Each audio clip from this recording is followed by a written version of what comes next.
Misteri e leggende d'altri tempi si celano fra le crepe laviche di Catania, ma ce n'è una fra tutte che sussurra della pietra viva un nome: Eliodoro. Un potentissimo mago, tanto bravo a ideare quanto a imbrogliare.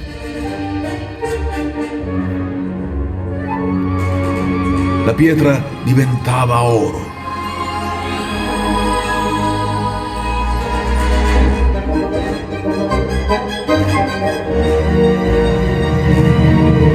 I germogli, foreste giganti.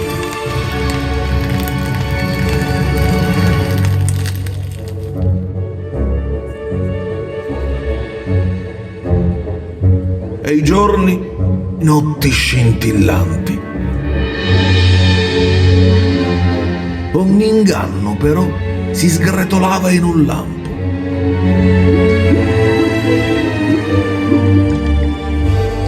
Ma viver di effimeri inganni diventava noioso. Niente durava e il tempo passava.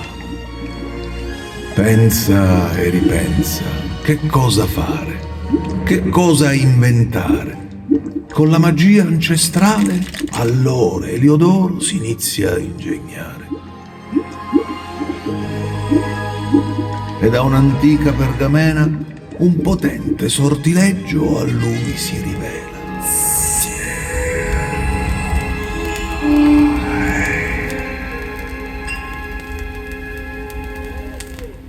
Sangue là, cori di peccia, spirito animale vieni carincia, la forza per dominare e per Catania furriare. Queste parole ti voglio arrosbicchiare, solo a me, Eliodoro, tu devi ascoltare.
Da tempo agognata, la rivalsa è arrivata.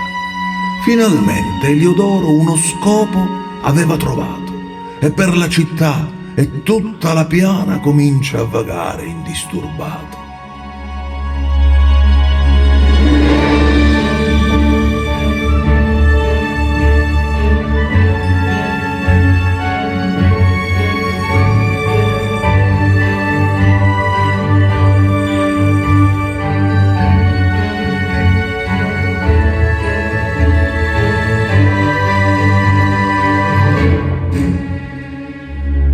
Ma il diverso è sempre malvisto e il popolo impaurito decise che per quei due non v'era più posto.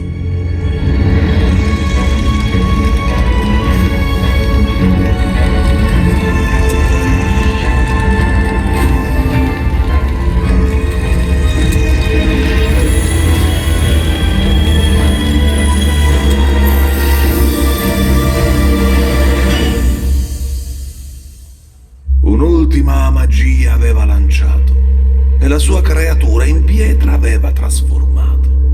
Di Eliodoro più nessuna traccia. C'è chi dice che sia morto tra le fiamme o fuggito nell'ombra. Neanche il nome è stato ricordato. che nel tempo in liotro si è trasformato.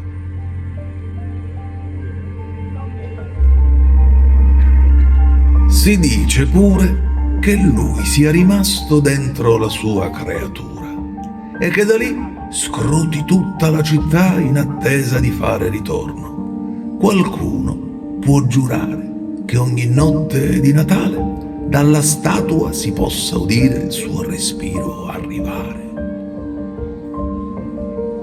Ma queste sono leggende diffuse tra la gente.